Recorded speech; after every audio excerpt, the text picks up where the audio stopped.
කාට සමානයි. சட்டம் அனைவருக்கும் சமமானது என்பதை ඉස්සර නීතිය තිබ්බේ කොහොමද? முதல் எப்படி இருந்தது? ධනය බලය තියෙන අයට නීතිය ක්‍රියාත්මක වෙන්නේ නැහැ. செல்வாக்கு இருந்தவர்களுக்கு எதிராக சட்டம் நடைமுறைப்படுத்துவது. දුබලට නීතිය ක්‍රියාත්මක වෙනවා. கஷ்டப்பட்டவனுக்கு எதிராக தான் சட்டம் අද நடைமுறைப்படுத்துவது. ભેදකින් තොරව இன்று எந்தவித பேதமுமின்றி කාටත් නීතිය ක්‍රියාත්මක රටක් හදලා තියෙනවා. அனைவருக்கும் சமமான முறையில் சட்டம் நடைமுறைப்படுத்துவது. හොඳ නැද්ද එහෙම රටක්? அப்படி ஒரு நாடு தேவை இல்லையா? ඕනනේ. வேண்டும் தானே? ඉස්සර කොහොමද තිබෙ නීතිය? எவ்வாறு இதற்கு முன்னர் இருந்தது? ධනය තියෙන අයට එක නීතියක්. சொத்திருந்தவனுக்கு ஒரு சட்டம், දුප්පත් අයට තව නීතියක්. கஷ்டப்பட்டவனுக்கு இன்னொரு சட்டம். තව දුරටත් අපේ රටේ එහෙම ක්‍රියාත්මක වෙන්නේ නැහැ. இன்னும் அதிகமாக இந்த நாட்டில் அவ்வாறு செல்ல முடியாது. ඒ නිසා තමයි පොලිස්පති පොලිසියට බය හැංගෙන්න උනේ. எனவே தான் போலீஸ் அதிபர் போலீசுக்கு பயந்து போய் ஒளித்திருந்தார். නීතිය කාට සමානයි?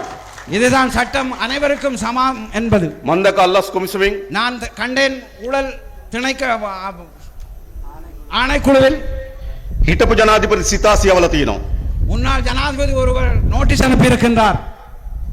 නීතිය කාට සමානයි? ஆம், சட்டம் அனைவருக்கும் சமம்.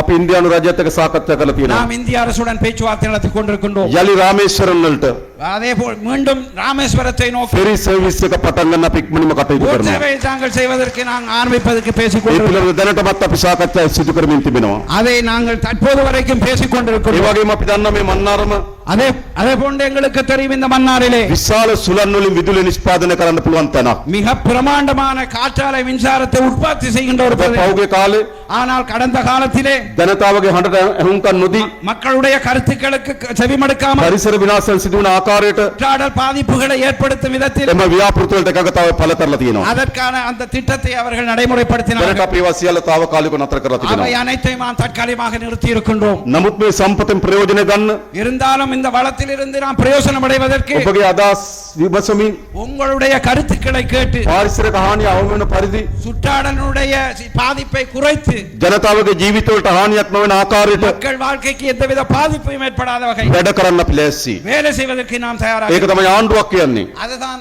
அரசாங்கம் என்று சொல்லுவது. තමුන්නාසලා තමයි මේ පළාත් වල හිමිකාරයෝ.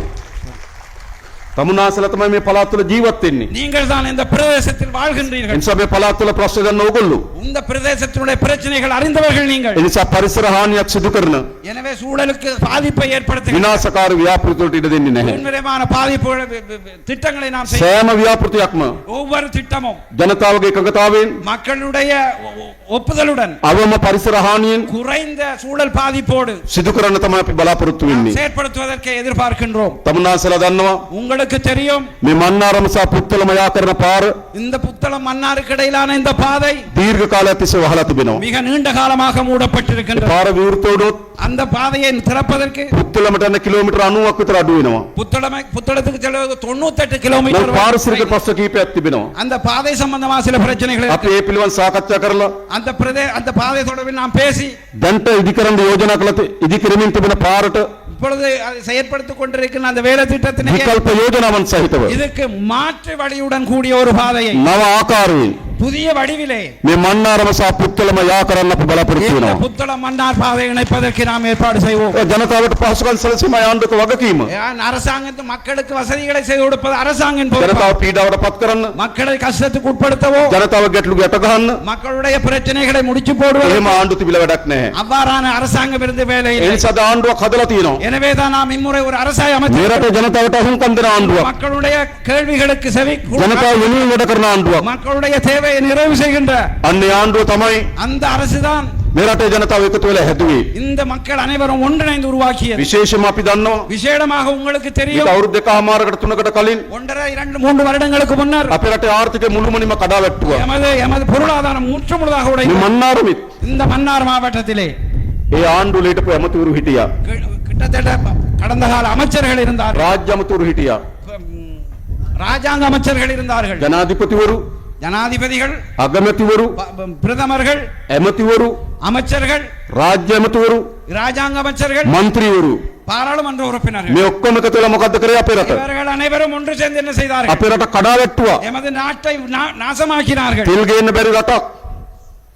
තෙල් ආනයන කරන්න බැරි රටක්. எரிபொருளை இறக்குமதி செய்ய முடியாத ஒரு බෙහෙත් நாடு. ගේන්න බැරි රටක්. බෙහෙත් ආනයන කරන්න බැරි රටක්. மருந்து பொருட்களை இறக்குமதி செய்ய முடியாத ஒரு நாடாக இருந்தது. මතකද? ஞாபகமா? සියල්ල කඩාවැටුව මේ පාලකයෝ. அவை அனைத்துமே உடைந்து கீழே விழுந்திருந்தது. ඒකෙන් පීඩාවට පත් වුණා මේ රටේ ජනතාව. அந்த கஷ்டத்திலே இந்த மக்கள் விழுந்தார்கள். හැබැයි உண்மையில் ප්‍රශ්න හදපු අය පීඩාවට පත් වුණේ නැහැ. ஆனால் பிரச்சனையை கேட்டால் அவர்கள் சொல்லுகிறார்கள் அவர்கள் අන්න ඒවට එරෙහිව තමයි මේ රටේ ජනතාව මේ ආණ්ඩුව හැදුවේ. அதற்கு எதிராகத்தான் இந்த அரசாங்கத்தை இந்த மக்கள் අපි உருவாக்கினார்கள். ක්‍රමානුකූලව நாங்கள் முறையான முறையில் යලි අපේ රටේ ආර්ථික ස්ථාවර කරලා இந்த තියෙනවා. நாட்டினுடைய பொருளாதாரத்தை நாம் சீரப்படுத்தி අවුරුදු இருக்கிறோம். 5කට පස්සේ 5 வருடங்களுக்கு பிறகு ලොකුම ඩොලර් සංචිතය අද අපේ රටේ තියෙනවා. இந்த நாட்டில் மிக பிரமாண்டமான டாலர் மிகுதியை நாங்கள் ஏற்படுத்தி இருக்கின்றோம். මාස 6ක් තිස්සේ 6 மாதத்துக்கு முன்னர் රුපියල හෙල්ලෙන්නේ නැතුව තියෙනවා. ரூபாயினுடைய பெறுமதி மிகவும் வீழ்ச்சியாக இருந்தது. අපි තෙල් මිල අඩු කරා. நாங்கள் இருந்தாலும் எங்களுடைய எரிபொருள் விலையை விலை குறைத்தோம், மின்சார விலையை குறைத்தோம், අපි ජනතාවගේ ප්‍රශ්න විසඳන්න වැඩ කරනවා. மக்களுடைய பிரச்சனைகளை குறைப்பதற்கு நாம் வேலை රාජ්‍ය செய்தோம். සේවකයන් පඩි වැඩි කරා.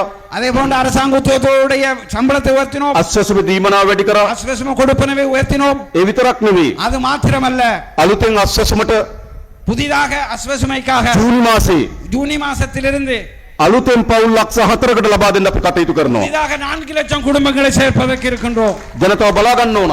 மக்களை பார்த்துக் கொள்கின்றோம். පාසල් දරුවන්ට සියලු නිල ඇඳුම් දෙනවා. பாடசாலை பிள்ளைகளுக்கு சீருடைகளை வழங்குகின்றோம். ළමයි 300ට වඩා අඩු පාසල් දරුවන්ට සපත්තු මිල දී ගන්න ඉඩද 300 மாணவர்களுக்கு குறைந்த பாடசாலை மாணவர்களுக்கு பாடசாலை உபகரணத்துக்கு பணம் வழங்கி இருக்கின்றோம். ළමුන් ලක්ෂ 16කට பாடசாலை மாணவர்கள் 16 லட்சம் பேருக்கு රුපියල් 6000 ගානේ දුන්නා පාසල් පොත් සහ උපකරණ මිල දී ගන්න. தங்களுடைய பாடசாலை உபகரணங்களை வாங்குவதற்காக நாம் 6000 ரூபாய் வீதம் கொடுத்தோம். ජනතාව බලා ගන්න ආණ්ඩුවක්. இதுதான் மக்களை பார்த்துக் கொள்கின்ற அரசு. ඒ විතරක් නෙවෙයි. அது மாத்திரமல்ல, අපි අලුතින් நாங்கள் புதிதாக අවුරුදු 5කට පස්සේ 5 வருடத்துக்கு பிறகு 30000 රාජ්‍යයට බඳවා ගන්නවා. 30,000 உத்தியோகத்தர்களை நாம் அரசியல் இணைத்துக் கொள்வோம். മന്ത്രി පස්සේ යන්න ඕනේ. பாராளுமன்ற உறுப்பினருக்கு பின்னால் செல்ல தேவையில்லை, ඇමති පස්සේ යන්න ඕනේ. அமைச்சருக்கு பின்னால் செல்ல தேவையில்லை. පත්තරේ දැන්වීම දානවා. நாங்கள் பத்திரிகையில் விளம்பரம் செய்வோம். ඇප්ලිකේෂන් එක දාන්න. அப்ளிகேஷனை நீங்கள் போடுங்கள், විභාගයට වාඩි වෙන්න. பரீட்சைக்கு முகம் கொடுங்கள். වැඩිම ලකුණු ගන්න அதிக புள்ளிகளை எடுப்பவர்களுக்கு රස්සාව ලැබෙනවා. நாங்கள் தொழிலை வழங்குவோம். විශේෂයෙන්ම விசேடமாக අපේ රාජ්‍ය සේවයේ எமது அரசு சேவை දෙමළ භාෂාවෙන් කතා කරන අයගේ හිගියක් තියෙනවා. தமிழ் மொழி மூலம் பேசுபவர்களுடைய குறை இருக்கின்றது. පොලිසියේ அதே போன்று போலீசிடத்திலும் දෙමළ භාෂාවෙන් කතා කරන අයගේ හිගියක් තියෙනවා. தமிழ் மொழி பேசுகின்ற போலீசாருடைய குறைபாடு இருக்கிறது. ඒ නිසා අලුතෙන් දෙමළ භාෂාව කතා කරන අය පොලිසියට අවශ්‍යයි. ஏனே புதிதாக போலீசிலே சேர்ந்து தமிழ் பேசக்கூடிய போலீசார் தேவை. අපි මේ අවුරුද්දේ நாம் இந்த வருடம் අලුතෙන් පොලිසියට 2000ක් බඳවා ගන්නවා. புதிதாக 2000 போலீசார்களை இணைத்துக் கொள்ளவிருக்கின்றோம். දෙමළ භාෂාව කරන ඔබගේ දරුවන්ද தமிழ் மொழி பேசுகின்ற பெற்றாருடைய பிள்ளைகளுக்கு පොලිස් සේවයට බඳවන්න. போலீசில் சேவையில் இணைந்து கொள்வதற்கு ඒක හොඳ ගෞරවාන්විත රස්සාවක්. அவர்கள் கௌரவமான ஒரு தொழில். අපේ රටේ නීතිය සාමය රකින්න තියෙන රස්සාව. எமது நாட்டிலே சமாதானத்தை ஐக்கியத்தையும் අපි හොඳ වැටුප් තලයකුත් ලබා දෙනවා. சிறந்த சம்பளமும் வழங்குவோம். තව පහසුකම් අපි ලබා දෙනවා. இன்னும் கூடுதலான சலுகைகளையும் வழங்குவோம். රාජ්‍ය සේවයට දෙමළ භාෂාවෙන් කතා කරන අය බැඳින්න. அரசு சேவையிலே தமிழ் மொழி பேசுகின்ற உத்தியோகத்தர் அதிகமாக இணையுங்கள். මේ රට අපි එකතු වෙලා හදන්න ඕන. இது நாம் அனைவரும் ஒன்றிணைந்து ඒ විතරක් නෙවෙයි. எழுப்ப வேண்டும். அது மாத்திரமல்ல, අපේ රටේ නීතිය எங்களுடைய நாட்டினுடைய சட்டம் කාටත් සමාන ලෙස ක්‍රියාත්මක වෙන්න ඕන. அனைவருக்கும் சமமானது என்பதை நாங்கள் நடைமுறைப்படுத்துவோம். ලංකාවේ පළමු වතාවට இலங்கையின் முதல் தடவையாக ආණ්ඩුවක් හැදලා තියෙනවා. அரசாங்கம் ஒன்று நிறுவப்பட்டிருக்கிறது. නීතිය කාටත් සමානයි. சட்டம் அனைவருக்கும் சமமானது என்பதை ඉස්සර නීතිය තිබ්බේ කොහොමද? முதல் எப்படி இருந்தது? ධනය බලය තියෙන අයට නීතිය ක්‍රියාත්මක වෙන්නේ නැහැ. செல்வாக்கு இருந்தவர்களுக்கு எதிராக சட்டம் நடைமுறைப்படுத்துவது, දුබලයට නීතිය ක්‍රියාත්මක වෙනවා. கஷ்டப்பட்டவனுக்கு எதிராகத்தான் சட்டம் අද நடைமுறைப்படுத்துவது. ભેදකින් තොරව இன்று எந்தவித பேதமும் இன்றி කාටත් නීතිය ක්‍රියාත්මක රටක් හදලා තියෙනවා. அனைவருக்கும் சமமான முறையில் சட்டம் හොඳ நடைமுறைப்படுத்த නැද්ද එහෙම රටක්? அப்படி ஒரு நாடு தேவை இல்லையா? ඕනනේ. வேண்டும் தானே? ඉස්සර කොහොමද තිබෙ නීතිය? எவ்வாறு இதற்கு முன்னர் இருந்தது? ධනය තියෙන අයට එක නීතියක්. சொத்திருந்தவனுக்கு ஒரு சட்டம், දුප්පත් අයට තව නීතියක්. கஷ்டப்பட்டவனுக்கு இன்னொரு சட்டம். තව දුරටත් අපේ රටේ එහෙම ක්‍රියාත්මක වෙන්නේ නැහැ. இன்னும் அதிகமாக இந்த நாட்டில் அவ்வாறு செல்ல முடியாது. ඒ නිසා තමයි පොලිස්පති පොලිසියට බය හැංගෙන්න උනේ. எனவேதான் போலீஸ் அதிபர் போலீசுக்கு பயந்து போய் ஒளித்திருந்தார். නීතිය කාටත් සමානයි. இதுதான் சட்டம்.